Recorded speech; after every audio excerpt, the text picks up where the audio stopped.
Hello and welcome to the agenda. Time to take a look at what's happening next week in Brussels.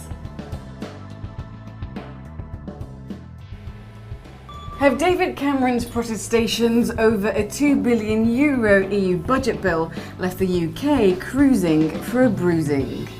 The Prime Minister's tough talk at the EU Council summit in Brussels last week made all the headlines and could come up in discussions at the Conference of Presidents at the Parliament on Tuesday. Also, the meeting will be where we bid au revoir to Herman Van Rompuy, who steps down as Council President.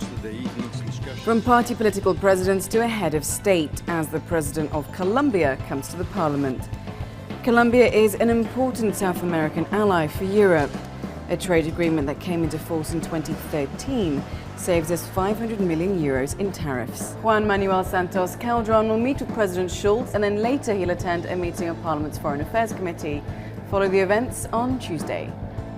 Big issues across the EU over GMOs. A review is on the cards that could bring about a change in legislation that would give member states the power to restrict or stop them altogether. GMOs are a tricky and complicated issue. You can find them in basic products like corn, soya and potatoes. So it's not to say that they don't use them, but they want more control on grounds of health and safety. The Environment and Health Committee votes in the draft report on Wednesday. Was the return to health of a Spanish nurse who was one of the first people to contract Ebola outside of West Africa a turning point in the battle to contain and stop the Ebola outbreak? The figures for Ebola are grim. Over 10,000 infected and some 5,000 people have died from the disease. Broad efforts are underway to try to contain the epidemic, and on Wednesday, the Director General for the WHO in Europe will drop into the Parliament to discuss the next steps for Europe.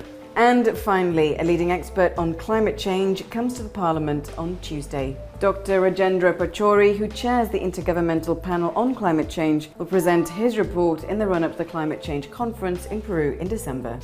And that's all we have for this agenda. Take care and enjoy the week.